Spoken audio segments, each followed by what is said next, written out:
En panne de sens, l'émission qui essaye de faire le plein de sens. Nous sommes sur Radio URTR 89.4 en compagnie de Yann. Salut Yann. Salut. De Sébastien qui fait intervenant et régie en même temps. Je suis l'homme poulpe de cette soirée. Et moi-même Luc. Donc notre émission parle de l'époque contemporaine pour essayer de donner du sens à une époque qui semble en perdre, ne plus en avoir. Et avec des références intello, on est là un lundi, quasiment un lundi sur deux, puisque c'est premier et troisième lundi de chaque mois. J'ai du mal avec ce genre de choses. Sauf que c'est le deuxième et le quatrième, en fait. En fait, je me plante à chaque fois. Ce qui est pratique, parce que comme il n'y en a pas de sixième, comme ça on est tranquille. C'est ça, au moins je ne peux pas aller jusque-là.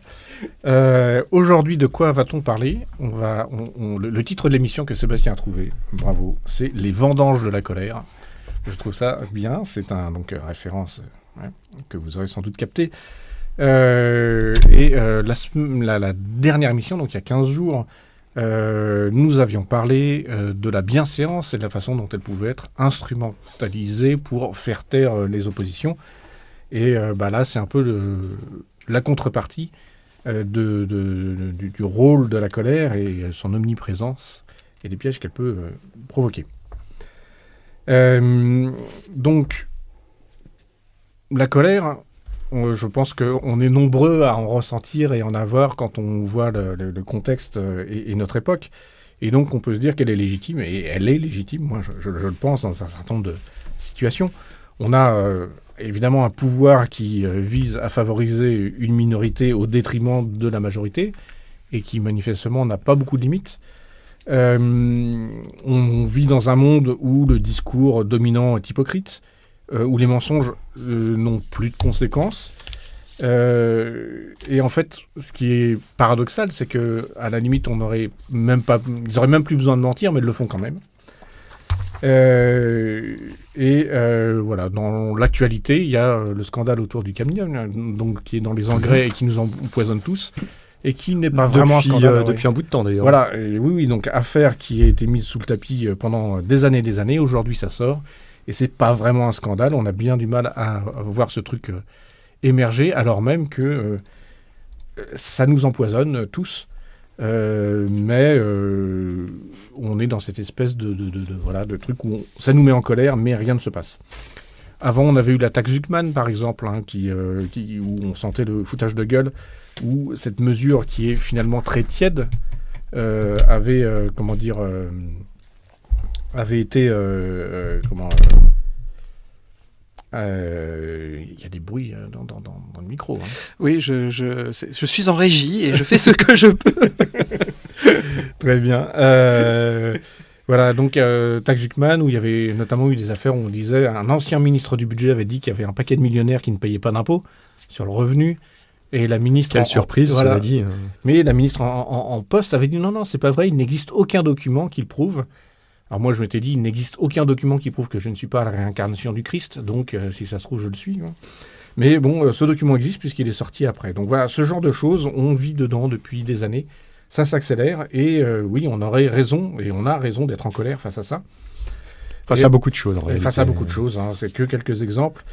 Et moi, en tout cas, dans mon entourage, les gens sont en général pris d'un sentiment d'impuissance. Hein. Ils disent « ma voix n'est pas écoutée, alors voilà, quoi bon, etc. » Deux poids, deux mesures, etc., etc. Et pour moi, il y a cette dimension paradoxale hein, dans cette situation-là. Mais la colère, on la retrouve également à l'extrême droite, par exemple, qui c'est leur carburant. Ils fonctionnent à la colère. Ils ont leurs bourreaux, ils ont leurs propres injustices qui vont ressasser à longueur de journée. Donc finalement, il n'y a pas de monopole d'une colère légitime et qui serait à sens unique. On la retrouve aussi au niveau institutionnel, d'ailleurs. On la retrouve au niveau institutionnel, on la retrouve dans les mouvements dits progressistes, parce que militer pour le bien ne met personne à l'abri de la connerie, hein, qu'elle soit individuelle ou collective. Attends, tu veux dire que tu assimiles la colère et la connerie ? C'est un vaste débat. Non, effectivement, il n'y a pas nécessairement de lien direct, mais je pense que ça aide bien quand même. Ça, Voilà. ça facilite les choses, on va dire. Ouais, Sans pour autant que ce soit... comme tu le disais, on ne remet pas en cause la légitimité même de la colère, parce qu'on a toutes les raisons d'être en colère, mais donc c'est pas le sujet. Mais, voilà. Ouais. Mais voilà, donc c'est pas un monopole des salauds, de l'extrême droite, etc. Aujourd'hui, je pense que tout le monde est en colère un peu partout. Et un peu n'importe comment, souvent. Et un peu n'importe comment, voilà. Cultiver la colère, parce que la colère, c'est pas juste une réaction d'individu face à une situation, c'est aussi, on est dans une société avec des débats, des médias, et la colère, c'est rentable. Yann t'en parlera plus en détail, mais on sait que tout ce qui est scandaleux se diffuse bien mieux sur les réseaux sociaux que le reste. Et les réseaux sociaux ont intérêt à ce que les gens viennent, c'est ce qu'on appelle l'économie de l'attention. Et puis la négativité, ça marche très bien. Voilà. J'ai trouvé chez Acrimed, je crois,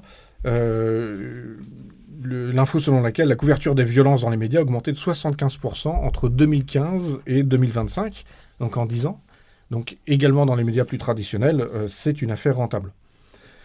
Et quand on veut générer de la colère, on prend moins le temps de vérifier les infos, parce que l'objectif n'est pas d'informer les gens, mais l'objectif est de les mettre en colère. Donc, et surtout qu'en général, on a un public qui est déjà acquis. On a des gens qui sont déjà en colère, et c'est à ceux-là qu'on va s'adresser. Voilà. Et donc il faut aller vite, il faut faire des scoops, il faut en mettre un maximum, quitte à déformer ou à inventer des informations. Mais cultiver la colère, Yann t'en parlera aussi, ça sert aussi à un objectif politique. Et on pense bien entendu aux médias de Bolloré. Donc quelques chiffres. Les chaînes de télé de Bolloré, depuis leur création, ont été rappelées à l'ordre par l'Arcom 49 fois, compteur arrêté à 2025. Pour CNews, avec février 2026, CNews fait 28 rappels à l'ordre sur ce total, avec 730 000 € d'amende en cumulé. T'as une idée juste des chiffres concernant les autres chaînes pour se faire une idée de ce qui est considéré comme normal par rapport à ça? Pour les rappels à l'ordre, je ne sais pas, mais pour les amendes, c'est 0. C'est-à-dire que la seule chaîne qui ait pris des amendes, c'est CNews. D'accord. Bon, voilà. Écoute, oui, c'est assez clair. Là. Voilà, et l'Arcom n'est pas réputé pour être, une institution avec des gens qui en est dans l'ombre, agressifs. Voilà, on sait que les médias de propagande, etc., jouent un rôle prédominant historiquement. On pense à la propagande de radio, de télé dans les années 30, etc. Moi, j'ai en tête aussi le Rwanda, où... Radio Mille Collines, la fameuse. Oui. Voilà. Alors, le nom complet, ça pourrait presque être une radio anarchiste. C'est la radio-télévision libre des Mille Collines. Voilà. Sachant qu'il n'y a jamais eu de télé, donc le titre était un peu... Ils avaient une ambition qui n'a pas été complétée. Oui. Voilà. Bon, je ne suis pas sûr que la liberté soit non plus oui, la principale. Ça se trouve, il n'y a même pas Mille Collines. Voilà. Et la colère, au final, c'est un levier politique. Et ça, Yann, tu vas nous en parler plus en détail. Donc, je ne m'étends pas plus sur le sujet. Donc, voilà, pour un peu l'introduction de notre sujet, on aime bien parler un peu des actualités marquantes. Sébastien, tu nous fais l'honneur de commencer. Je vais envers le bal parce que tu en as parlé un petit peu. Et du coup, tu m'as tendu la perche. Moi, je voudrais parler du coup de chiffres d'audience. Pas de ceux de notre émission, dont on sait déjà qu'il tutoie les sommets, mais ceux de la chaîne d'extrême droite CNews, donc propriété de Vincent Bolloré, le milliardaire turbo-réactionnaire. Il y a une enquête médiamétrique qui a été publiée il y a une semaine, le 4 mai, et CNews est passé du statut de première chaîne d'information. J'espère que les auditeurs auditrices ont bien entendu les guillemets que j'ai mis autour du mot information. En fin d'année donc dernière, c'était la première chaîne, et maintenant c'est la troisième, derrière BFM TV et même devant ces gros nulos de LCI. Oui.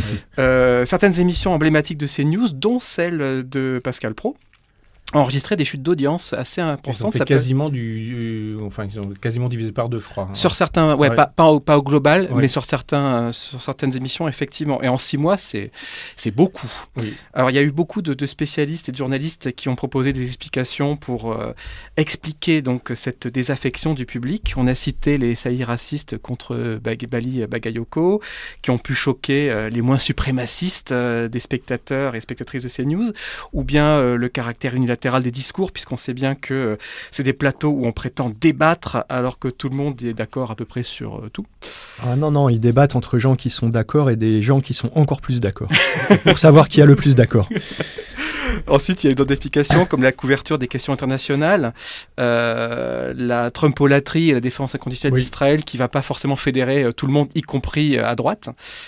Et il y a aussi d'autres trucs qui sont intéressants, du style l'annonce de la direction de la chaîne de maintenir à l'antenne Jean-Marc Morandini après sa condamnation définitive pour corruption de mineurs. Bon, depuis, il s'est retiré de l'antenne. Voilà, quoi. Mais malheureusement... Encore une victime du système. Exact, ouais. On ne peut plus rien dire. Alors de mon côté, je vais me risquer une petite hypothèse qui va rejoindre le thème de notre émission, c'est le fait que la colère surjouée, l'indignation permanente, les vitupérations systématiques contre la gauche, les woke, l'islam, les femmes, l'époque, etc., ça a fini par saturer une partie du public, parce qu'on finit toujours par développer des anticorps quand la propagande devient trop outrancière, trop visible, trop grossière. Je me trompe peut-être, hein, mais c'est ce que je choisis de croire. Moi, j'ai une hypothèse, c'est que quand tu es un vrai nationaliste, tu ne peux pas suivre quelqu'un qui suit une puissance étrangère.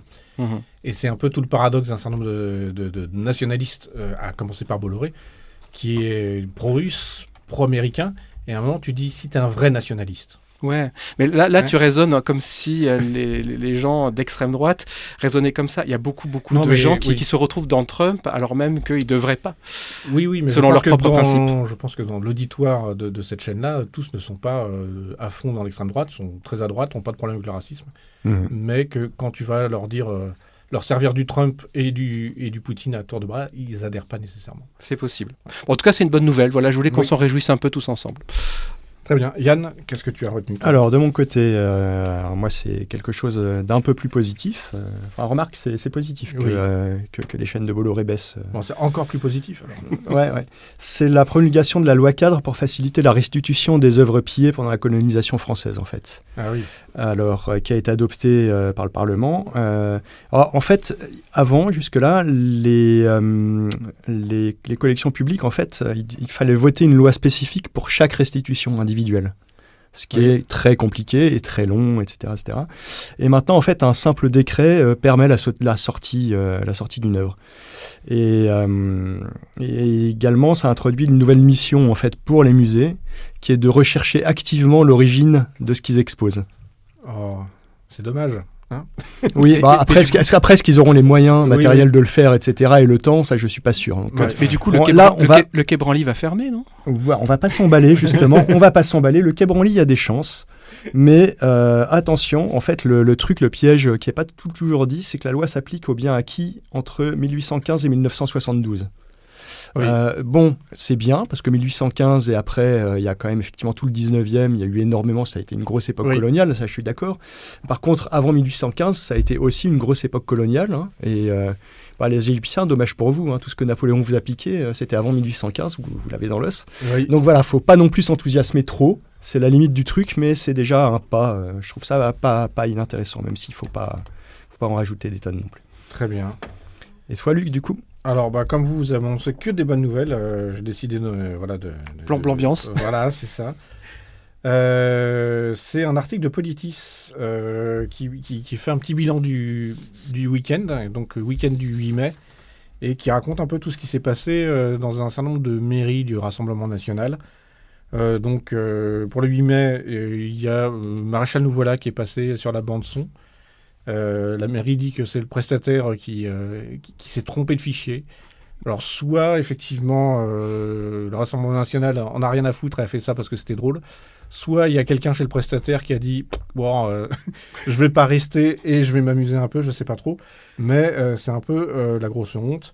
On a également à Vierzon une mairie Rassemblement national qui vient d'être élue, qui a annulé les commémorations du 10 qui était sur la fin de l'esclavage. Vierzon était traditionnellement une mairie communiste. Et ils ont dit, personne ne venait, ça coûtait trop cher, 1 500 €. Donc voilà, un certain nombre d'affaires. L'article s'appelle « Des hymnes à Pétain aux néo-nazis dans la rue, le long week-end de la honte ». Si je peux rebondir sur ton actu, j'ai lu aussi une enquête du Monde, je crois, où ils analysent les premières décisions prises par les mairies d'extrême droite, nouvellement acquises à l'extrême droite, et elles ont un point commun. Elles sont tous les édiles ont augmenté leur rémunération. Oui, parce qu'ils le valent bien, c'est ça? Ils le volent bien, comme tu dis. Très bien. Alors, on va se faire une petite pause musicale.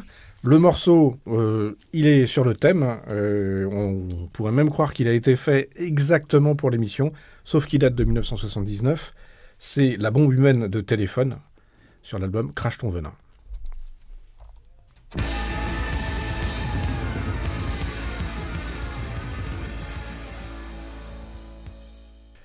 Nous sommes sur Radio Libertaire 89.4, l'émission En panne de sens. Ce soir, nous sommes en colère. On en a gros. Le titre d'émission, c'est Les vendanges de la colère. Et on parle de son rôle déstabilisateur, la façon dont elle est instrumentalisée. Et Yann, tu vas commencer par nous faire un bilan, en tout cas nous présenter ce que tu as à dire là-dessus, justement, que cette partie tout à fait. Très politique. Effectivement, comme tu l'as dit, Luc, en fait, ça fait suite déjà à l'émission précédente, donc il y a 15 jours, qui était sur, on va dire, tout ce qui était marque de courtoisie, de politesse, etc., comme marqueur de classe dominante. Et la colère, c'est justement, entre autres choses, une transgression de ça. Et c'est vrai que je m'étais arrêté là dans la description, et en fait, je vais prendre la suite à ce niveau-là, parce que la colère, c'est quand même quelque chose d'assez puissant. Donc je m'étais arrêté effectivement à Bourdieu, qui décrivait tout ce qui était valorisé, tout ce qui était respectabilité en fait, comme une distinction de classe dominante. C'était prescriptif de normes, c'était porteur de jugement. C'est évidemment pas neutre. C'est un truc qui sert à inclure ou à exclure. Et donc, dans la pratique, en gros, il y a des styles d'expression qui sont valorisés et d'autres qui sont complètement disqualifiés d'emblée. C'est-à-dire qu'on ne s'intéresse même pas au contenu, on s'intéresse donc à la forme de l'expression. Et la colère, elle rentre complètement là-dedans. C'est-à-dire que tout le monde peut parler, mais tout le monde ne sera pas écouté de la même façon. Et avant même le contenu, en fait, il y a un tri sur la forme. Et ça génère une certaine forme de frustration, on va dire, pour les gens justement qui ne maîtrisent pas cette forme-là. Et aussi, donc, on se rend compte que c'est certaines formes d'expression populaire, en particulier ou minoritaires, ou les deux, qui sont délégitimées, en fait, avant même d'être discutées. Et ça, c'est un gros problème. Et en fait, la colère comme enjeu politique, c'est quelque chose qui découle en grande partie de ça. Pas uniquement, mais c'est quand même le moteur de ça, c'est un élément qui est très fort. D'ailleurs, je parle de la colère comme enjeu politique, mais je dirais plutôt l'expression de la colère. Parce que la colère elle-même, dans le fond, des gens qui sont en colère tout seuls chez eux et qui dérangent personne, tout le monde s'en fout. Oui. Objectivement, si tu vas pas jeter des pavés ou des trucs comme ça, tu as le droit d'être en colère. Hein. C'est bon, c'est respectable. Personne ne te dira que c'est mal. Oui. Surtout si t'es pas mal poli. On peut imaginer qu'un mec comme Bolloré est très en colère. C'est possible. Mais du coup, en fait, on est dans une forme de contrôle émotionnel, en fait, qui est imposée, qui à la fois produit de la colère dont elle condamne l'expression, ce qui est très particulier. C'est-à-dire qu'effectivement, il y a ce côté-là où, oui, vous pouvez parler, mais on ne vous écoutera pas. C'est un peu problématique. Donc, je vais revenir déjà sur une brève généalogie de l'histoire de l'exploitation politique de la colère, parce que c'est vieux, hein, comme je l'ai dit un peu plus tôt. Ça remonte, je pense que ça remonte à peu près aussi loin qu'on puisse le citer, mais pour l'Occident, je vais rappeler quand même que ce vieux Platon là, considérait que la foule, en fait, était passionnelle, qu'elle menaçait l'ordre de la cité qui était forcément rationnel. Et dans la République, du coup, il disait en fait, quand les dirigeants ils excitent les passions des gens pour conquérir le pouvoir, c'est des démagogues et c'est pas bien. Donc la colère politique, c'est pas bien. On chasse ça. Aristote, par contre, lui, il a dit beaucoup de conneries, mais il avait les moyens intellectuels de son époque aussi, qui n'étaient pas forcément matériels de son époque. Mais parmi les choses moins connes qu'il ait dites, dans la rhétorique, en fait, il a avancé que la colère, elle peut être comprise mais aussi provoqués et dirigés par le discours politique. C'est-à-dire que c'est quand même, quand je dis que c'est vieux, voilà, l'idée fondamentale que les émotions collectives, en fait, elles peuvent être fabriquées et entretenues par la parole publique, ben c'est quand même pas nouveau, quoi. Oui, ouais. Et on retrouve ça après, au fil des siècles. Bon, évidemment, chez Machiavel, dans Le Prince, dans le discours de la première décade de Tite-Live aussi, il explique en gros qu'un dirigeant doit savoir, entre autres choses, utiliser les peurs des autres, contrôler leurs ressentiments et les orienter, éviter que la haine populaire se retourne contre lui, justement en la détournant vers d'autres cibles, etc., etc. Et il distingue notamment une crainte ou une colère qui serait utile politiquement d'une autre qui serait dangereuse pour les dirigeants. Bon, je vais passer vite fait sur Thomas Hobbes, qui était aussi un théoricien de l'autoritarisme. Et en fait, on arrive au 19e et on arrive à Marx. Et Marx, c'est le premier à théoriser la colère politique, non pas comme quelque chose d'accidentel, en fait, mais comme... en fait, c'est un mode de fonctionnement, c'est un truc qui est normal. C'est l'expression de la contradiction sociale, en fait, dans une société de classe, tout simplement. Donc pour lui, c'est normal, et ça ne passe qu'en mettant fin aux classes. Donc là, il a un peu poussé le truc, quoi. Ouais, après, son business model, c'était quand même la révolution, quand même. Absolument, oui. Absolument. Mais c'est avec un raisonnement qui est qu'en gros, on a des intérêts, dans une société de classe, des intérêts qui sont totalement antagonistes, avec des formes de domination. On a une violence économique et institutionnelle qui est permanente, et du coup, la violence d'État qui sert à maintenir l'ordre social, mais la violence révolutionnaire, finalement, c'est une réponse légitime. C'est comme ça que c'est posé. Donc voilà, ça a posé pas mal de choses, mais qui couvaient déjà, parce que la violence révolutionnaire, ça fait un petit moment qu'il en était question dans pas mal de pays, mais bon, au moins ça a formalisé les choses. Et de là, donc, on en arrive au XXe siècle, où on est vraiment sur l'industrialisation politique de la colère, mais à beaucoup plus grande échelle. Alors, je ne vais pas, parce que je sais que tu vas le faire beaucoup, donc je ne vais pas trop aborder les sujets de Benjamin et surtout Hannah Arendt, qui ont pas mal travaillé dessus. Je vais mentionner Frantz Fanon, mais plus tard, j'y reviendrai, parce qu'il a un truc... Il y a des trucs très intéressants aussi, mais je reviendrai parce que là je suis sur la partie plus historique, je vais creuser le fond du sujet un peu plus tard. Mais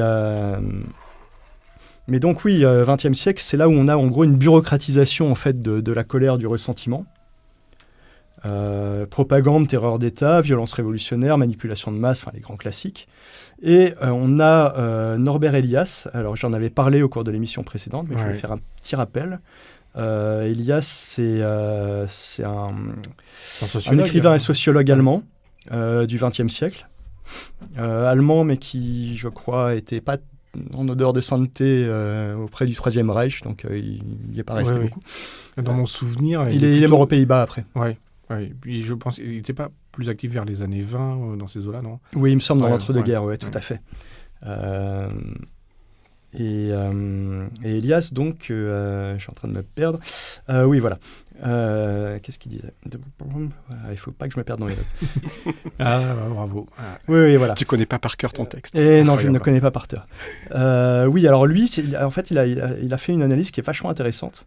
En gros, pour lui, dans son bouquin qui est la dynamique de l'Occident, en gros, il montre que les États modernes, ils ont progressivement en fait, monopolisé la colère et la violence, du moins légitime, discipliner les comportements et réguler l'expression politique, l'expression publique des émotions. C'est-à-dire que c'est quelque chose qui est finalement qui est pas très bien vu en fait. La colère et la violence ne disparaissent pas, mais elles sont considérées, elles sont socialement redistribuées et contrôlées. Et quand elles atterrissent entre les mains des gens qui sont pas supposés les contrôler, là c'est pas bien par contre. Oui. On pourrait faire le lien avec Foucault aussi dans Surveiller et punir, sur ces liens entre la violence et l'autorité publique. Mais donc oui, on a certaines catégories sociales qui peuvent exprimer leur agressivité de manière légitime. En gros, armée, police, toutes les institutions en fait, gouvernementales, judiciaires et autres. Et d'autres qui voient leur forme de colère criminalisée et pathologisée, alors que globalement, c'est l'expression de la même chose, quoi. Oui, pas dirigé vers les mêmes cibles, mais c'est l'expression de la même chose. C'est le monopole de la puissance physique légitime, selon le truc de Max Weber qui avait ce truc-là. Absolument, mais c'est que c'est vieux, parce qu'en fait, l'idée qu'il y avait une violence privée qui était illégitime et une violence d'État qui était légitime, c'est le fondement du droit juridique romain, en fait. Donc bon. Et donc, ouais, l'approche d'Elias était vachement intéressante pour ça. Et on a aussi celle de René Girard, je crois que tu avais abordé la question, notamment quand on avait fait un podcast sur les boucs émissaires. Parce que lui, il a travaillé énormément sur la question. C'est toi qui en avais parlé. Ah, déjà. Oui. Non, mais lui, je le trouve super intéressant. En fait, il faut que nos auditeurs et auditrices sachent qu'on est une seule et même personne. C'est ça, ouais. Je suis une extension du cerveau d'Yann, en fait. Ça a des troubles de personnalité multiples, c'est terrible. Et en plus, ça permet de parler en même temps, parfois. Oui.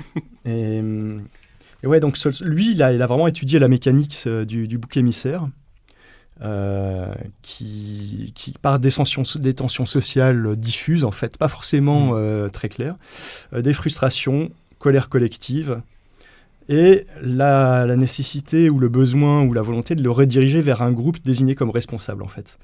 C'est-à-dire que ça rend visible la colère politique et la violence politique, parce que malgré les deux sont souvent très reliés, c'est pas systématique, mais c'est quand même fréquent, ça fonctionne par simplification.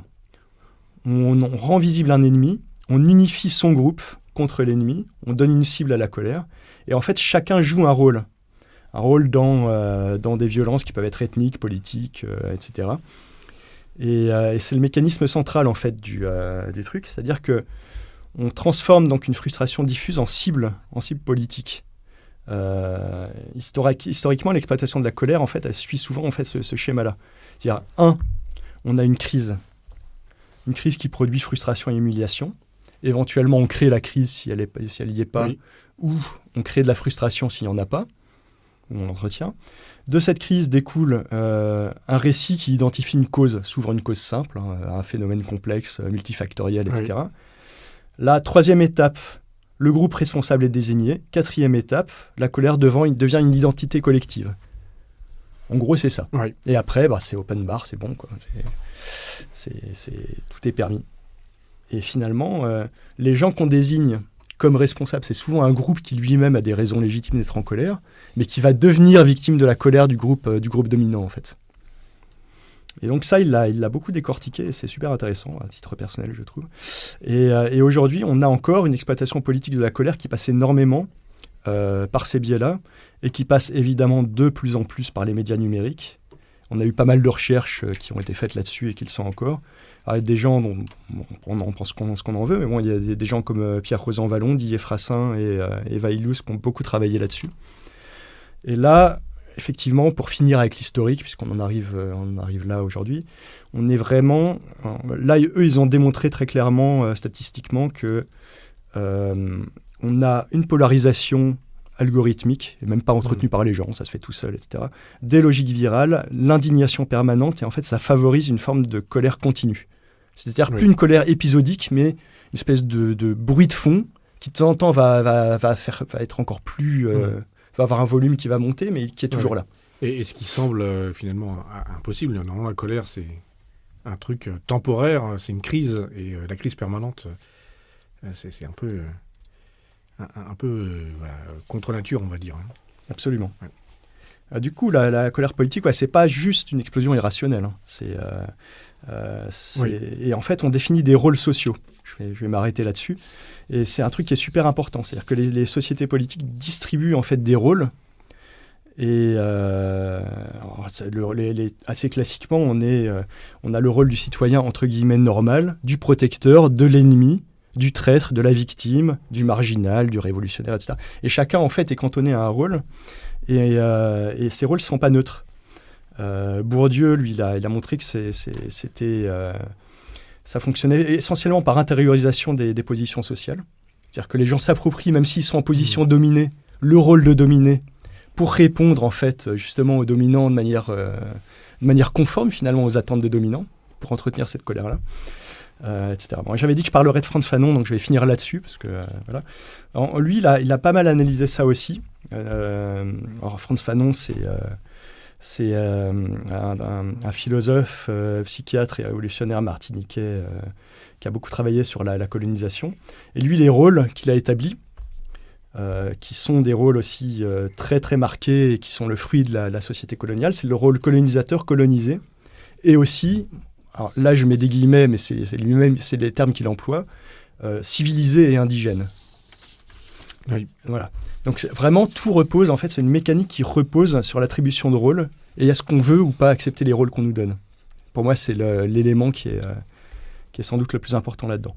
Et moi, je vais prendre le rôle du pauvre, puisqu'on va s'arrêter là et faire une pause musicale avec les Dead Kennedys. Alors, je ne suis pas sûr qu'il y ait besoin de présenter un des groupes punk emblématiques de la scène US des années 80. Voilà. Et donc avec Kill the Poor, parce qu'il faut bien être en colère contre quelqu'un et puis le tuer si nécessaire. Donc on va faire la guerre aux pauvres. 1980. 1980. Oui, Reagan et tout ça.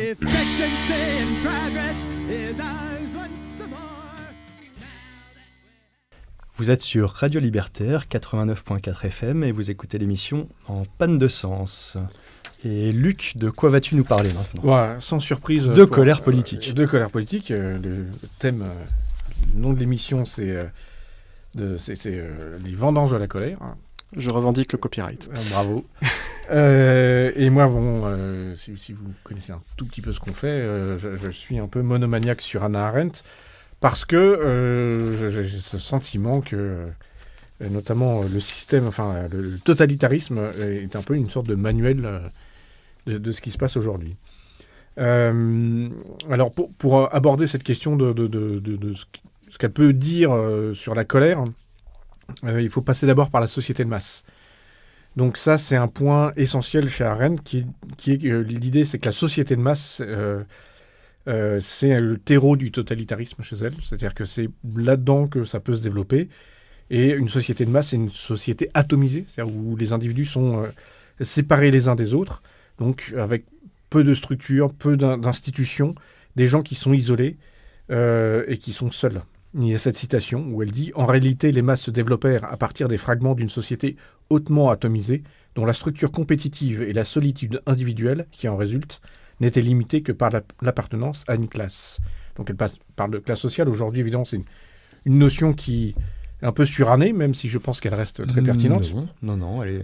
Oui, non, mais dans les débats, plus grand monde ne parle de classe. Oui, mais dans les faits, ça existe toujours. Oui, voilà, je pense que c'est un grand tort, effectivement. Alors, chez Arendt, il y a beaucoup de discussions sur les classes, évidemment, sur les partis politiques. Et évidemment, ce n'est pas transposable aujourd'hui, mais dans l'Allemagne des années 30, les partis politiques jouaient un rôle très important. Les gens étaient souvent associés à des partis, à des syndicats. Donc c'est pour ça que c'est beaucoup d'importance chez elle. Et donc il faut voir comment nous, on peut en tirer quelque chose et voir comment on peut essayer de comprendre notre époque avec ça, quoi. Mais cette idée de la société de masse, de la solitude, c'est cette idée d'être coupés les uns des autres, d'être isolés. Ce que je trouve particulièrement intéressant, c'est cette question de la mise en compétition, qui est aujourd'hui un thème tout à fait pertinent avec le néolibéralisme, où la mise en compétition des gens est un point essentiel, au point où on peut même être mis en compétition avec des gens qui habitent à l'autre bout du monde, qu'on ne verra jamais, mais où notre boulot peut être délocalisé, et il faut être productif, c'est chacun pour soi, et il faut bosser, être productif, et c'est marche ou crève, quoi. Il y a eu aussi des cas un peu plus sournois où des gens venant de pays où ils gagnaient suffisamment bien leur vie payaient des sous-traitants en loose day qui bossaient pour eux pendant qu'ils glandaient toute la journée. Oui, et ça, c'est pas ça. Par contre, c'est pas légal. Donc les gens se font virer, prennent des procès. Ouais. Donc voilà, ça démontre l'injustice totale. Donc Arendt oppose l'homo faber à l'homo laborans. Donc l'homo faber, c'est l'homme qui fait des choses, qui crée, donc qui apporte quelque chose au monde. L'homo laborans, c'est l'homme qui travaille pour survivre, et donc qui est juste dans sa survie personnelle, qui n'apporte rien au monde. Il a pas cette notion d'enrichissement, cette notion de rapport au monde, d'enrichissement de vie, et cette partie de relation aux autres. Ça m'a fait penser également à un sociologue que je lisais dans les années 90, qui s'appelle Alain Ehrenberg, et qui avait travaillé justement sur cette société néolibérale. Et il avait cette expression que je trouve très, très, très, très explicite, qui était qu'on devait être entrepreneur de sa propre vie, et donc à devoir réussir, à devoir, notamment par le travail, et qu'on était passé d'une société où on pouvait, par exemple, se dire « je suis exploité parce que la société est injuste », à une société où si tu ne t'épanouis pas dans le travail, alors tu es un raté, parce que c'est la seule voie d'émancipation.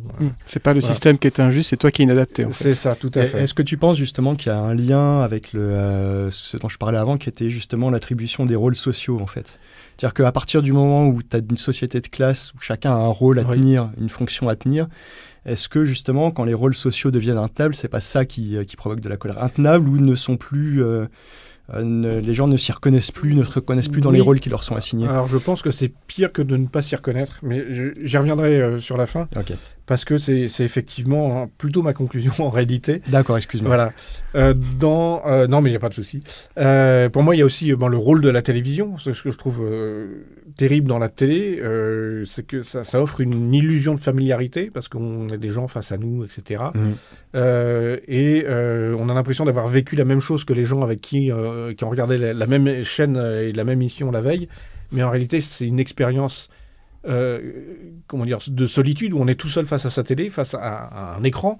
La familiarité est une illusion, la personne qui est devant la télé, enfin qui est à la télé, on la connaît pas, et après on va parler de notre propre expérience solitaire avec les gens qu'on va croiser le lendemain au boulot, ce genre de choses. Et ça, pour moi, c'est un peu cet archétype de cette solitude. C'est encore plus vrai, effectivement, avec les réseaux sociaux, et en particulier avec tout ce qui est YouTube, podcast, etc., où ça crée une espèce de fausse familiarité, où limite, il y a effectivement des gens qui font ça et qui se plaignent que dans la rue, les gens les abordent et leur parlent comme si c'était leurs potes, alors qu'ils viennent de les rencontrer. Quoi. C'est ça, oui. Mais il y a eu déjà ce phénomène avec la télé. Bon, après, voilà. Par rapport à cette question de la colère, chez Arendt, la colère est présentée, alors on ne parle pas de colère exactement, mais en fait comme le seul ciment entre des gens qui ont envie de tout faire péter, et au final ils se retrouvent uniquement, leur point commun, c'est la colère. Elle a cette citation qui est un petit peu longue. Et la chute des murs protecteurs des classes transforma les majorités qui somnolaient à l'abri de tous les partis en une seule grande masse inorganisée et déstructurée d'individus furieux. Ils n'avaient rien en commun, sinon une vague conscience que les espoirs des adhérents des partis étaient vains, que par conséquent les membres les plus respectés, les plus organisés, les plus représentatifs de la communauté étaient des imbéciles, et que toutes les puissances établies étaient moins mauvaises moralement qu'également stupides et frauduleuses. Peu importait pour la naissance de cette terrifiante solidarité négative, sous quelle forme était haï le statu quo et les puissances établies. Pour le chômeur, c'était le Parti social-démocrate, pour le petit propriétaire exproprié, un parti du centre ou de la droite, et pour les anciennes classes moyennes et supérieures, l'extrême droite traditionnelle. La masse de ces hommes, généralement déçus et désespérés, augmenta rapidement en Allemagne et en Autriche après la Première Guerre mondiale, lorsque l'inflation et le chômage aggravèrent la dislocation consécutive à la défaite militaire. Il s'en trouva une grande proportion dans tous les États successeurs, et ils ont soutenu les mouvements extrémistes en France et en Italie depuis la Seconde Guerre mondiale. Et donc pour moi, ce passage un peu long, il montre bien cette logique, enfin en tout cas cette dynamique qu'elle décrit, où, comme on l'a dit, il y a cette perte de repères, on ne croit plus en rien. Aujourd'hui... elle décrit un truc qui a l'air assez organique. Et est-ce qu'elle parle aussi de la colère pensée plus comme quelque chose qui est socialement distribué et organisé politiquement? Alors, non, parce qu'elle parle beaucoup du totalitarisme, qui est justement un délitement de la société et des structures. D'accord. Donc, ce que tu as décrit me semble complètement pertinent. C'est-à-dire que, et comme tu l'as dit, on remonte à Platon, Aristote, donc il y a toujours eu un jeu politique autour de la colère. Là, et la peur du populisme, et tout ce que ça implique derrière. C'est ça. Et là, dans le totalitarisme, elle décrit une société qui explose et où il n'y a plus de structure, donc une société de masse qui a une relation directe au leader, et où cette colère prend une proportion incontrôlable, on va dire, ou qui va se lancer dans une sorte de dynamique qui est assez incontrôlable, on va dire. Aujourd'hui, nous, on a une société de plus en plus inégalitaire, mais la haine du statu quo, ce qu'on appelle le statu quo, le système, aujourd'hui on va appeler le système avec les gens qui sont anti-système, elle date de bien avant, ça fait plusieurs décennies qu'on en entend parler. Depuis la fin des 30 Glorieuses, quasiment. Oui. Et la haine du système, c'est pas uniquement parce qu'il y a des inégalités et qu'on est en train de se faire avoir. C'est aussi parce que le système est hypocrite. Ça, c'est quelque chose sur lequel elle insiste beaucoup. Elle a cette idée qui dit « Les injustices du passé comme celles du présent devinrent intolérables lorsqu'il n'y eut plus aucun espoir de redresser un jour la balance de la justice. Donc cette idée qu'une fois que elle ne parle pas de contrat social, mais c'est un peu l'idée pour moi qu'une fois qu'on dit en fait ce système est de toute façon pourri et inégal, dans ce cas-là on se met à le détester. Et elle insiste sur, à l'époque, elle dit qu'il y avait un double jeu de la morale bourgeoise, ce qu'on a aujourd'hui également, même si on n'appelle plus ça de la morale bourgeoise, qui va mettre en avant certaines valeurs de travail, de mérite, etc., et qui en même temps met en place un système qui ne fonctionne pas du tout comme ça, qui va, reconnaître l'inverse des valeurs qu'elle va mettre. Aujourd'hui, on a cette économie de casino où faire une brillante carrière ne suffit pas à avoir une réussite économique, par exemple. Oui, il y a une ça rejoint un peu ce que je disais. Excuse-moi, Sébastien. Non, vas-y. Alors, c'est juste qu'effectivement, on est dans un système qui produit des rôles, des hiérarchies, des ennemis et finalement des récits de légitimité. Voilà. Et puis il y a la dissonance cognitive qui fait qu'on te parle de mérite et tu te rends bien compte que ça marche pas. Et ça, je pense que ça devient... Il y a aussi tous les gens qui sont pas des gens sympas. Et c'est un point connu avec la banalité du mal chez Arendt, où elle dit qu'en gros, les germes sont là et que dans la population, ça peut revenir n'importe quand, qu'il n'y a pas de mal absolu. C'est aussi que dans la société, il y a tous les frustrés, les gens conservateurs, homophobes, sexistes, autoritaires, etc., qui sont également en colère face à la société. Et aujourd'hui, on est dans cette situation-là, c'est qu'on est dans une période où il y a eu les mouvements militants LGBT, féministes, etc., ont pris beaucoup de place. Il y a des gens qui les détestent. Et ces gens-là sont en colère pour ces raisons-là. Donc, et c'est pour ça qu'en introduction, je disais qu'il y avait des raisons légitimes d'être en colère, mais il y a aussi des raisons où les gens sont des salauds. En fait, je pense qu'il y a un sentiment de... je leur donne pas raison du tout, attention. Mais je pense qu'il y a un sentiment durable d'humiliation et d'invisibilisation en fait, chez pas mal de gens. Et le truc qui marche très bien, malheureusement, pour entretenir la colère, c'est quand ils ont l'impression qu'on donne plus aux autres qu'à eux, alors qu'eux, ils le mériteraient. Oui, après, il y a aussi des gens qui vivent avec leur frustration. Et donc, quand tu es dans une société bien cadrée, et qui n'est pas nécessairement une société autoritaire, mais où tu es sous le regard de tes pairs, etc., tu gères ta frustration. Et après, il y a des gens qui ont je pense, des logiques de prédateurs. Et il suffit de leur donner le contexte et ils y vont. Dans son bouquin, dans la trilogie qu'elle a écrite sur le sujet, celui d'avant, c'est l'impérialisme.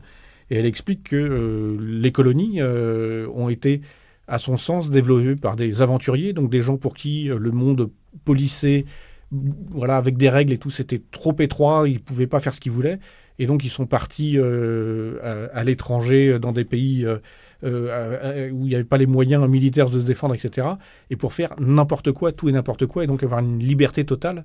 Aujourd'hui, on n'a plus de territoire à coloniser, mais pour moi, les startups, la Silicon Valley, où on trouve aujourd'hui parmi les pires ennemis de l'humanité, c'est cette même logique d'aventuriers qui disent « le monde est trop étriqué, je veux un territoire où je suis libre de faire ce que je veux ».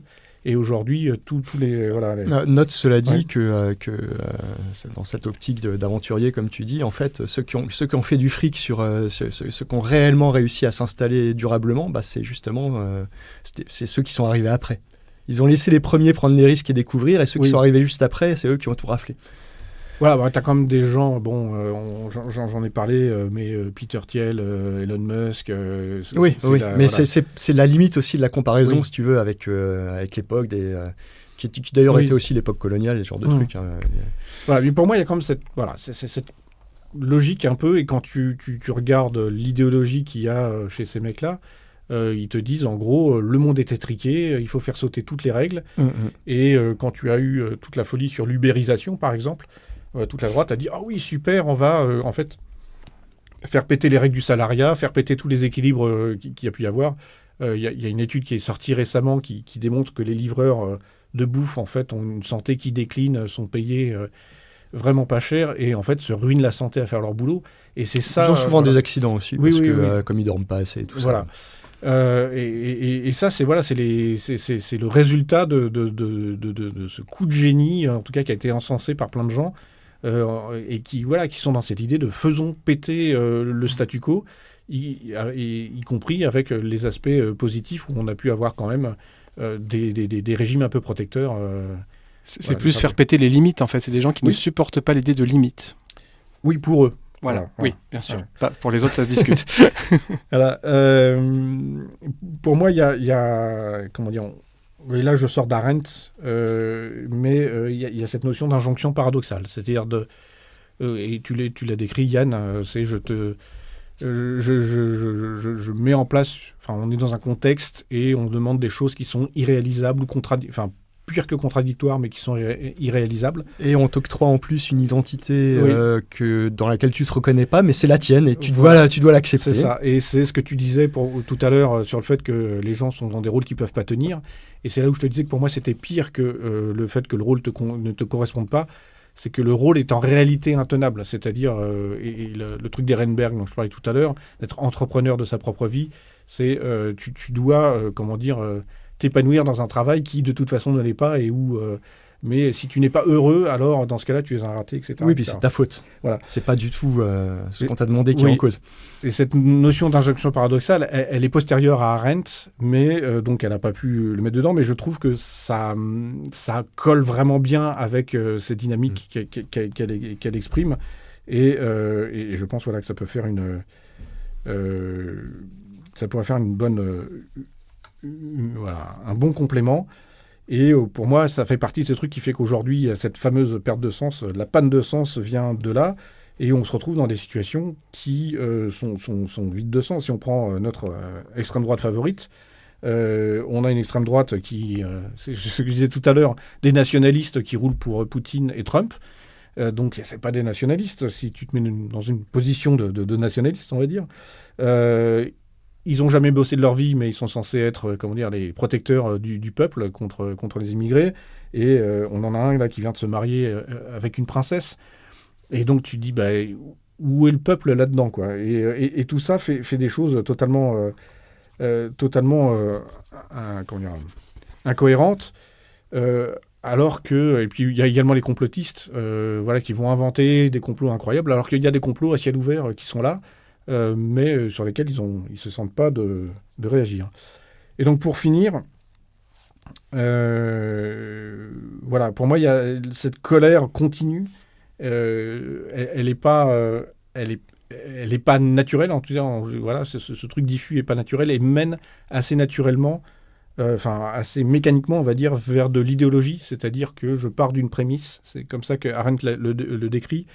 Et ensuite, je déroule la logique de ma prémisse indépendamment des faits, et que le fait d'alimenter cette colère fait que tu vas te séparer et perdre pied avec la réalité, parce que si tu es constamment en train d'examiner les faits et d'essayer de te recaler sur ce qui se passe, il y a un moment, ta colère doit s'arrêter, tu dois réfléchir, tu peux pas être en colère constamment. Or, si tu es en colère constamment, il faut que tu sois dans le fantasme et dans l'imaginaire. Et l'idéologie est là pour fournir le cadre nécessaire à ça, quoi. Très bien. J'ai un petit peu débordé. À peine. Alors, le morceau qu'on va écouter maintenant, c'est un morceau de 2006 de Seb Cachotte, qui est La procession des imbéciles.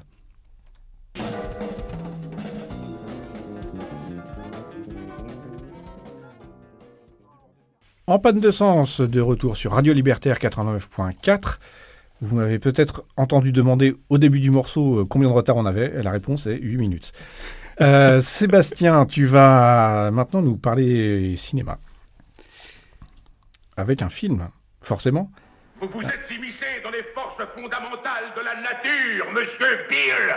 Et moi, je ne le tolère pas. Est-ce clair ?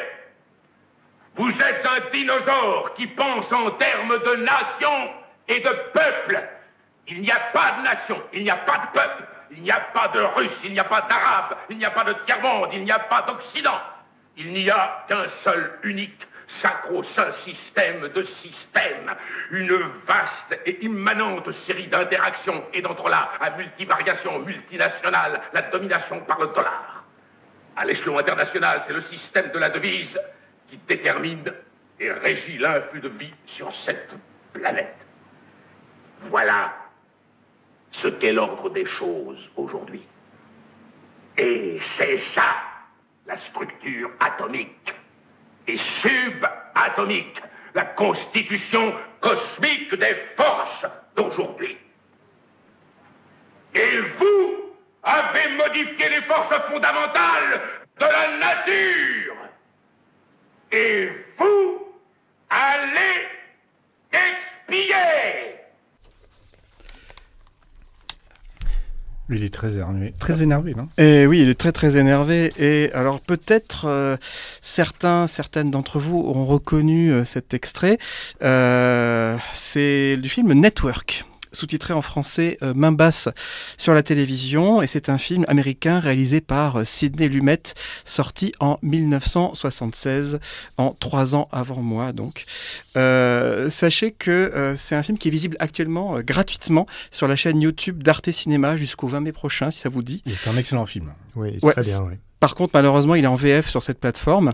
Je vous conseillerais plutôt de le voir d'abord ailleurs que sur YouTube, si vous pouvez, et surtout en VO. D'abord, c'est par snobisme, parce que je suis un sale cinéphile, mais aussi et surtout parce que c'est un film très bavard et très théâtral, dans le bon sens de ces deux termes, et qu'il repose énormément sur la qualité et l'intensité des jeux des comédiens et comédiennes. Et forcément, ça perd énormément au doublage. Bon, on va parler rapidement de Sidney Lumet. C'est un des auteurs hollywoodiens les plus passionnants de la deuxième moitié du siècle dernier. Il est très éclectique. Il aborde souvent des thèmes très complexes. On lui doit, et avec subtilité, ce qui est assez rare quand même, on lui doit notamment Serpico, Un après-midi de chien ou 12 hommes en colère. C'est des titres qui parleront peut-être à vous qui nous écoutez. Il y a Fail Safe aussi, que j'aime Oui, beaucoup. Oui. qui est incroyable. De toute façon, il a fait tellement de films, il est très prolifique, que j'aurais et ils sont tous très bons, enfin presque tous très bons, que j'aurais sans doute l'occasion de parler d'autres films, et notamment de Fail Safe, Point Limite, en VF, qui est un excellent film, et je crois qu'on aura sans doute l'occasion d'en parler lors d'une future émission. C'est un cinéaste qui a longtemps été négligé, cependant, par la critique auteuriste et formaliste, parce qu'il n'a pas de signature vraiment très marquée. En fait, il se met vraiment au service de son sujet.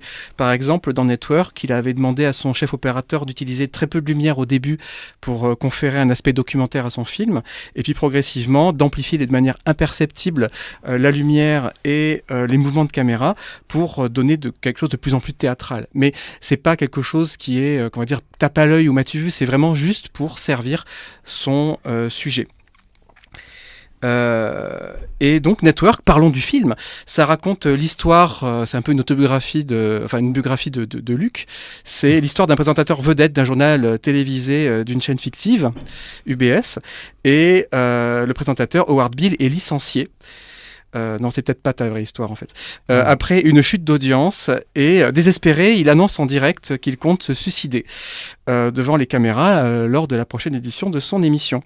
Et cette annonce forcément fait exploser l'audimat, ce qui décide sa chaîne, son network en anglais, d'exploiter son délire et d'en faire son délire et son désespoir aussi, et d'en faire un gourou télévisuel. Dans le but bien sûr de gagner de plus en plus de parts de marché.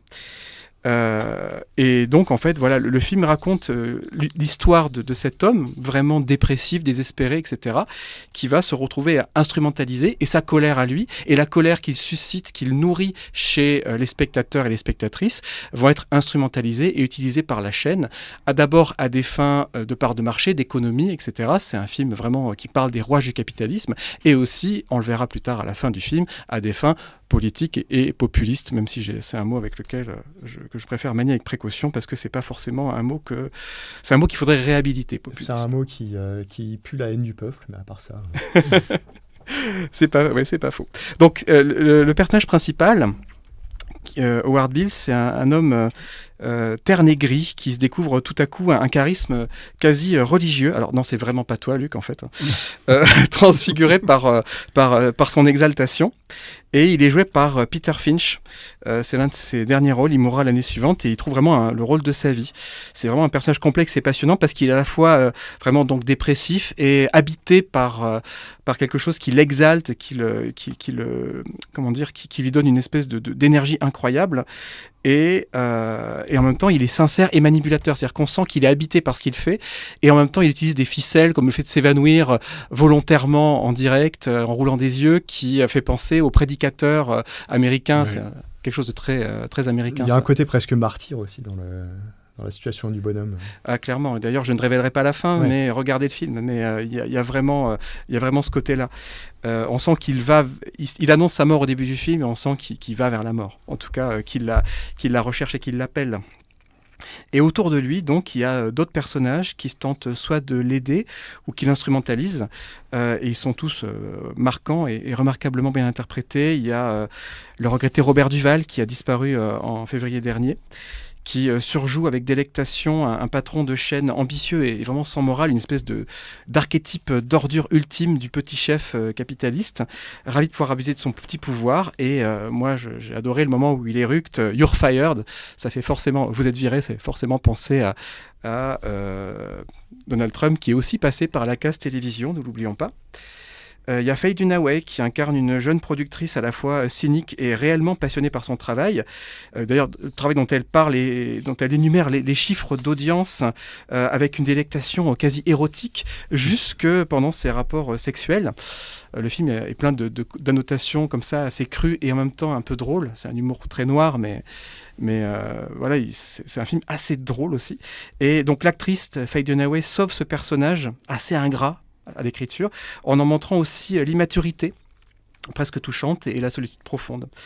Et enfin, William Holden, qui joue, quant à lui, la boussole morale du film. C'est un journaliste de la vieille école qui s'accroche encore à des restes d'éthique. C'est un dinosaure, en fait, blasé, qui tombera pourtant éperdument amoureux de la femme qui incarne tout ce qu'il déteste et combat par ailleurs. Entre parenthèses, c'est un film qui parle de médias, mais je peux quand même dire un truc qui me touche dans ce film, c'est que c'est un beau film sur le vieillissement, en fait. Il y a une scène où Holden, donc le personnage d'Holden, annonce son infidélité à sa femme, et elle est vraiment déchirante, parce que cet homme, en fait, d'abord la femme, sa réaction, et comme j'en ai rarement vu au téléphone, comme j'en ai rarement vu... ni au téléphone, ni au cinéma. Oui, voilà, c'est ça. Je ne parlerai pas de ma vie personnelle. Comme j'en ai rarement vu au cinéma, en fait, c'est vraiment très cru, très vrai, très déchirant, parce qu'il y a en même temps aussi beaucoup encore malgré les blessures, malgré la colère, il y a encore beaucoup d'amour et de tendresse dans ce couple. Et voilà, rien que pour ça aussi, le fait de voir un personnage qui se lance presque à reculons dans une histoire d'amour sans espoir ni avenir, avec une forme de résignation et de lucidité un peu triste, ça contrebalance un peu l'aspect du film qui est plus satirique et plus une grosse charge contre la télévision et le capitalisme. Le film s'inscrit vraiment pour le coup dans la veine critique et autoréflexive du cinéma américain des années 70, qui n'hésitait pas à disséquer le fonctionnement des institutions, ici à la télévision, et à dévoiler ses zones d'ombre. Aujourd'hui, malheureusement, dans le cinéma américain, ça s'est un peu perdu. Le film jouit du fait qu'il est très juste parce qu'il a un scénariste, Paddy Chayefsky, qui est un écrivain qui a travaillé dans les années 50 à la télévision américaine, qui a écrit des séries et des œuvres qui s'attachaient à mettre en scène des Américains ordinaires et qui a fait une vraie enquête en fait auprès de figures de la télévision américaine pour le scénario du film. Et Network bénéficie grandement de son aspect documentaire. Ça lui donne, malgré son côté extrêmement théâtral, parfois très littéraire, une grande aura de véracité. La reconstitution de Sidney Lumet retranscrit vraiment ce qu'était le milieu de la télévision des années 70, hein, les costumes gris, les moquettes beiges, les techniciens peu investis, les petites lâchetés, les petites ambitions. En fait, c'est presque un film de bureau où il y a une caméra café qui est là et qui va capter un petit peu les renoncements, les lâchetés et le fait que les plus brutaux finissent par prendre le pouvoir, en fait. Et pour le coup, en fait, Lumet s'intéresse moins à des personnages qu'à des groupes sociaux, à un système. D'ailleurs, c'est ce qui en fait encore une fois un cinéaste assez singulier à Hollywood, où on s'intéresse souvent plutôt à des destins individuels hors normes, plutôt qu'aux structures. Et le film a ce titre particulier qu'il ne romantise pas le monde du journalisme. Il est sorti la même année que Les Hommes du Président, que je recommande aussi pour d'autres raisons, même si je trouve que c'est un moins bon film, et qui vraiment qui montre le journalisme comme quelque chose de très idéal, presque angélique en fait. Et ici, en fait, les grands journalistes, c'est plus que des noms qu'on scande, des photos qu'on brandit comme des totems nostalgiques, parce que en fait, désormais, l'information est inféodée à l'audience, au marché, aux intérêts des propriétaires de la chaîne. On est encore avec Lumet dans les années 70, mais le film capte déjà la gueule de bois des années 80, les années fric qui vont glorifier le succès et la réussite financière à tout prix. Alors, voilà. Et moi, j'ai pensé à ce film quand on a parlé de ce thème, parce que le film est resté célèbre pour une scène où, globalement, on voit Howard Beale, donc l'animateur prédicateur, qui, au début de sa démence, on va dire, se lance dans une grande diatribe en disant je suis fou de rage, j'en ai marre, levez-vous, allez à votre fenêtre et dites j'en en peux plus, je ne supporte plus. Et en fait, pour moi, et c'est pour ça en fait que le film est très intéressant. Je pourrais en parler des heures, mais comme on m'a piqué mon temps d'antenne, en fait, ce qui est très intéressant, c'est de voir en fait ça, c'est-à-dire la façon dont le capitalisme, le système se satisfait très bien, même se nourrit d'une colère qui n'a pas de but, qui n'a pas d'objet, qui est juste dans l'air comme ça. Les gens se contentent de partir à leur fenêtre et de crier, et en fait, ils crient contre rien, ils crient contre personne. C'est juste de la colère brute qui ne gêne pas le système et au contraire qui nourrit de l'engagement. Ouais, c'est un petit peu comme quand les gens applaudissaient pendant le Covid, non ? Je ne me risquerai pas à faire ce parallèle, mais je pense qu'il faudrait creuser. Oui. J'y ai pensé aussi. Il y a la scène, donc celle que j'ai passée, la scène en VF au début de ma chronique, où en fait Howard Beale, qui s'est vraiment totalement transformé en prédicateur éliminé, s'en prend, là, le truc de trop, au patron de sa chaîne. Et alors, certes, sur un prétexte un peu fumeux, mais en gros, il s'attaque quand même aux intérêts de son employeur et il mord la mère honorée. Il ne faut jamais faire ça. C'est pour ça qu'on ne dira jamais assez de bien de Radio Libertaire. Faut pas s'en prendre à son employeur ou alors faut l'achever. Je te laisse la paternité aussi de ces phrases. Et donc, du coup, en fait, il est convoqué chez le principal actionnaire. Et ce qui vaut cette scène, que je vous ai passé l'extrait, qui est en fait où le milliardaire se lance dans une diatribe hallucinée où il compare le capitalisme à un système atomique, subatomique, galactique de la réalité. Et après avoir recadré justement son employé, le renvoie en fait prêcher la bonne parole. Et ce qui est intéressant, c'est que en gros, Howard Beale devient une sorte de défenseur du statu quo, de robinet d'eau tiède, où il dit que en fait, le monde est parfait tel qu'il est, il faut s'en contenter, il faut se résigner. Et donc, forcément, les chiffres d'audience chutent, mais le principal actionnaire va vouloir qu'il reste à l'antenne malgré tout. Et ça fait forcément penser à ces patrons de chaînes qui achètent des médias à n'en plus finir, même s'ils sont déficitaires, même s'ils ne font pas d'audience. Et l'important pour eux, c'est de s'en servir comme d'outil de propagande. Et forcément, on pense à Bolloré. Non, pas du tout, voyons. Ouais. Enfin, lui, il est là pour foutre le feu quand même. C'est pas tout à fait la même chose. Mais voilà. Il y a d'autres médias où on sent ça, où on sent que c'est là pour passer une certaine idéologie. Clairement. Il est là pour foutre le feu, mais enfin bon, son business, ça a quand même été ces dernières années de racheter plein de bûches pour mettre dans la cheminée, quoi. Oui. Donc voilà, c'est vraiment un grand film qui n'a rien perdu de son actualité, je trouve, qui reste encore prophétique aujourd'hui. Il annonce la télé-réalité, il annonce plein de choses. Voyez-le sur Arte ou ailleurs, et puis dans 2 semaines pour de nouveaux conseils. Je crois que quand même la VF est quand même pas terrible. Hein. Ouais, non, revoyez-le en VO, comme je le disais en début de chronique. Non, indépendamment du côté snobinard, il y a des VF plus ou moins bonnes, et celle-là est pas terrible. Hein. Mais c'est à moi de parler du prochain morceau d'ailleurs. Oui. Hop. Donc, ce sera de la musique, c'est ça ? Oui, c'est de la musique avec des notes. Alors, c'est Quai Tempest, c'est le morceau Europe is Lost. Quai Tempest qui est assez peu connu en France, mais c'est une figure de la scène du rap britannique. Je cite juste un extrait parce que je trouve qu'il sonne bien avec le thème.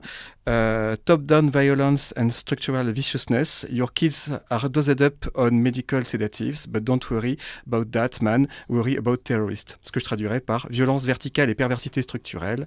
Tes enfants sont bourrés de sédatifs, mais t'en fais pas pour ça, mec. Inquiète-toi plutôt des terroristes. Un morceau de 2016. C'est bien Ouais. ça. 10 ans pile.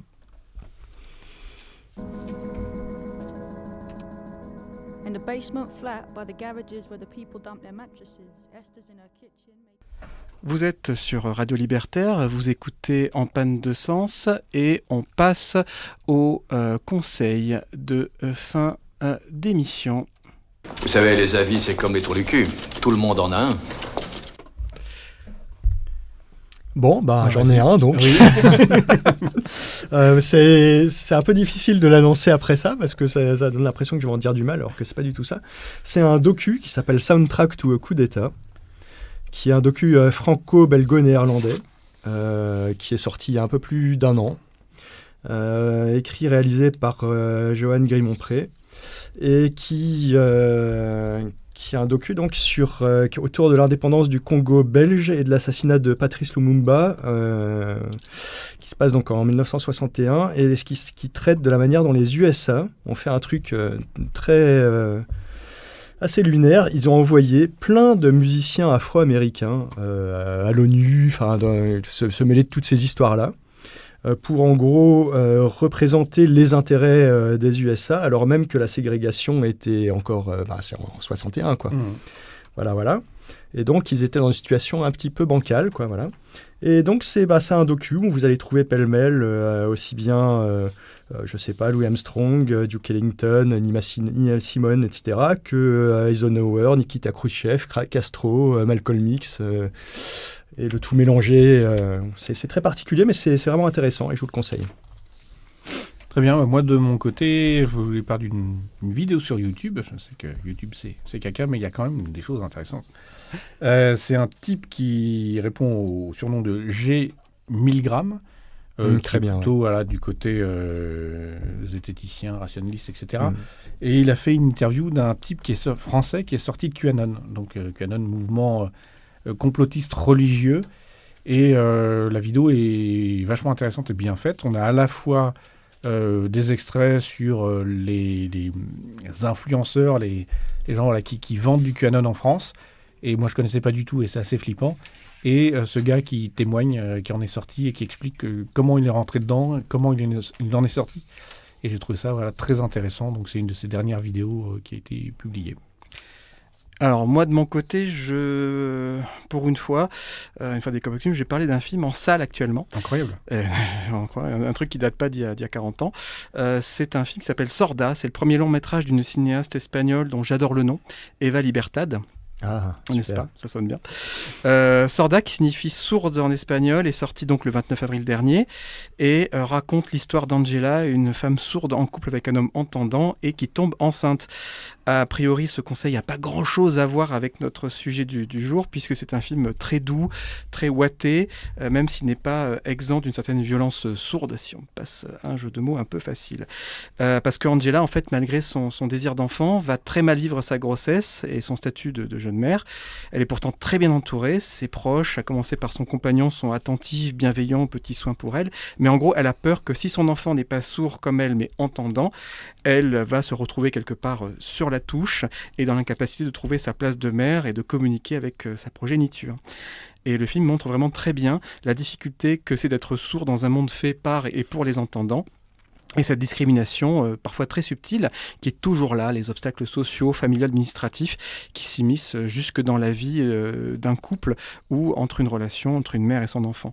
Il se trouve que l'interprète principale est elle-même sourde et qu'elle est la sœur de la réalisatrice, et on sent que le film s'est nourri de son vécu. Plus qu'un film à thèse ou un témoignage, je veux aussi insister sur le fait que c'est vraiment un grand film, et je pèse mes mots, parce que ça raconte, même s'il raconte a priori rien de spectaculaire et qui n'a rien de tape à l'œil dans sa mise en scène. Il ménage des morceaux de bravoure assez incroyables, comme une scène très intense d'accouchement, comme j'en ai rarement vu au cinéma ou au téléphone. Ou bien un renversement de perspective qui permet d'épouser pleinement dans le dernier tiers du film la subjectivité du personnage principal et qui permet aux spectateurs et aux spectatrices d'expérimenter sa relation particulière au monde. Donc je répète, grand film, courez-y. Très bien, merci Sébastien. Donc on va s'arrêter bientôt. Notre émission donc c'est En panne de sens. Nous sommes sur Radio Libertaire 89.4. Donc nous passons les 2e et 4e lundis de chaque mois. Cette fois j'ai eu bon. Voilà, donc la prochaine sera 25 mai, le lundi 25 mai. Voilà, donc l'émission est en podcast sur le site de la radio, bien sûr. Donc radio-libertaire.org. Et nous partageons des articles de presse, discutons un petit peu sur un site qui s'appelle gelé.lu. Donc qui est un site du fait divers, qui est donc une sorte de réseau social, mais libre, décentralisé,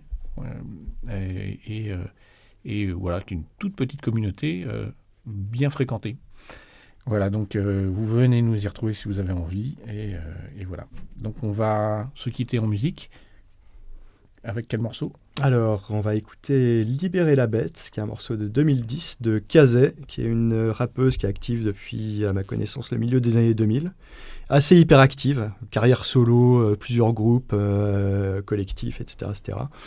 Et souvent des trucs très très engagés, mais dans le bon sens du terme. Bonne soirée à tous et à toutes. Bonne soirée à tous et à bientôt.